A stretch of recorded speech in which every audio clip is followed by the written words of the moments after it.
एक छोटे से गांव के कोने में एक बूढ़ा आदमी रहता था, जिसे लोग बूढ़े कौवे के नाम से जानते थे। उसकी एक पुरानी आदत थी कि वह हमेशा अपनी समस्याओं और दुखों की बातें करता रहता था। उसकी जिंदगी में हमेशा कोई न कोई परेशानी रहती थी। हर चीज में उसे नकारात्मकता ही दिखाई देती थी। गांव के लोग उसे देखकर खुद को थका हुआ महसूस करते थे। उसकी बातें सुनने के बाद ऐसा लगता था जैसे पूरे दिन की ऊर्जा खत्म हो गई हो। बूढ़े कौवे का नाम केवल उसकी उम्र से ही नहीं, बल्कि उसकी सोच से भी जुड़ा था।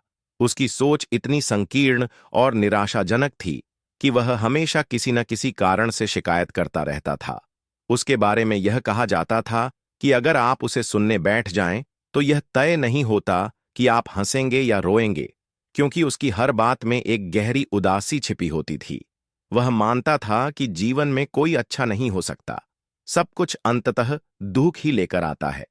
गांव के लोग उसे लेकर अक्सर आपस में चर्चा करते थे। कई बार वे यह भी कहते थे कि अगर बूढ़े कौवे से कुछ अच्छा सीखना हो, तो यह सीखो कि कैसे हर स्थिति में नकारात्मकता को खोजा जाए। लेकिन फिर भी उनका दिल नहीं भरता था, क्योंकि वे जानते थे कि उसकी नकारात्मक सोच उसके जीवन का हिस्सा बन चुकी थी। कोई भी उसे खुश देख नहीं पाता था। उसके चेहरे पर हमेशा वही स्थायी गहरी रेखाएं होती थीं, जो उसे निराश और दुखी दिखाती थीं। पर एक दिन ऐसा कुछ हुआ जिसने पूरी गांव को हिला दिया। वह दिन बूढ़े कौवे के जीवन में एक ऐतिहासिक दिन बन गया था, क्योंकि उसी दिन उसका 80वां जन्मदिन था। गांव के लोग समझ नहीं पा रहे थे कि बूढ़े कौवे की अवस्था में अचानक ये बदलाव कैसे आया। वह व्यक्ति जो हमेशा सबको अपनी शिकायतों से परेशान करता था, अचानक मुस्कुरा रहा था। और न केवल मुस्कुरा रहा था, बल्कि वह शांत और संतुष्ट भी लग रहा था। उसकी आंखों में एक अलग ही चमक थी। गांव के लोग उसके घर के बाहर जमा हो गए। सभी एक दूसरे से पूछ रहे थे कि क्या हुआ है। बूढ़े कौवे के चेहरे पर वह मुस्कान पहली बार दिखी थी। वे उत्सुक थे कि आखिर ऐसा क्या हुआ जिसने उसकी पूरी सोच और नजरिया बदल दिया। सभी ने एक साथ दरवाजा खटखटाया, और जब उसने दरवाजा खोला तो गांव के लोग एक सुर में बोले, बाबा, आज क्या हो गया है? आप खुश क्यों हैं? ये तो पहली बार है जब आपकी कोई शिकायत नहीं सुनने को मिल रही है। बूढ़े कौवे ने थोड़ी देर तक सबकी बातें सुनी और फिर गहरी सांस लेते हुए कहा, अरे भाई, सुनो, मेरी जिंदगी के 80 साल मैंने इस उम्मीद में बिताए कि मुझे खुशी मिलेगी। पर जितना मैंने खुशी को पकड़ने की कोशिश की, उतना ही वह मुझसे दूर भागती रही।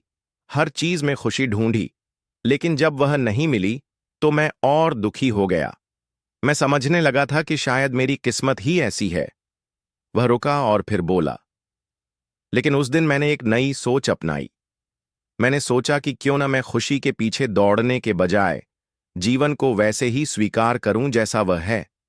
मैंने तय किया कि अब मैं अपनी हर शिकायत को छोड़ दूंगा और जिंदगी को जीने की कोशिश करूंगा, क्योंकि मैं समझ गया था कि जितनी बार मैंने शिकायत की, उतनी ही बार मैंने अपने जीवन से खुशियों को दूर किया। उसके बाद उसने गांव वालों को समझाया, मैंने महसूस किया कि जब आप अपनी जिंदगी को वैसे ही स्वीकार करते हैं जैसे वह है, तो आपके पास जो कुछ भी है उसी में खुशियां समाहित होती हैं। मेरी समस्याओं और दुखों से भागने की कोशिश करने से कोई फायदा नहीं था। अगर मैं उन्हीं को अपना लूंगा तो शायद मुझे सुकून मिल सकता है। और तब मुझे लगा कि यही मेरी असली खुशी है। गांव के लोग चुप हो गए। उनकी आंखों में चमक आ गई थी। उन्होंने बूढ़े कौवे की बातों को गहराई से सुना और समझा कि खुशी बाहर नहीं, बल्कि हमारे अंदर छिपी होती है। हमें उसे बाहर ढूंढने की जरूरत नहीं। जो कुछ भी हमारे पास है, उसे स्वीकार करके हम जीवन में सच्ची खुशी पा सकते हैं। उस दिन से बूढ़े कौवे की सोच ने न केवल उसका जीवन बदल दिया, बल्कि पूरे गांव के लोगों की सोच को भी बदल दिया। अब वे हर छोटी सी बात में खुशी ढूंढने लगे थे। वे शिकायतें छोड़कर जीवन के सरल पहलुओं को अपनाने लगे थे। और बूढ़े कौवे के पास अब न केवल दुख भरी कहानियां नहीं थीं, बल्कि वह गांव में सबसे समझदार और प्रेरणादायक व्यक्ति बन गया था। गांव के लोग अब उससे मिलने आते थे, उसकी बातें सुनते थे और जीवन को एक नई नजर से समझने की कोशिश करते थे। हर कोई उसे अपनी खुशी का राज समझने लगा था। उसकी नई सोच ने पूरे गांव को बदल दिया था। लोग अब यह समझने लगे थे कि खुशी बाहर नहीं बल्कि हमारे अपने नजरिए में होती है। मोरल हमेशा यह मत सोचिए कि खुशी कहीं बाहर है, बल्कि हमें यह समझना चाहिए कि हमारे अंदर ही खुशी छुपी होती है। हमें अपनी जिंदगी को स्वीकार करना चाहिए और हर चीज का आनंद लेना चाहिए, तभी हम सच्ची खुशी पा सकते हैं।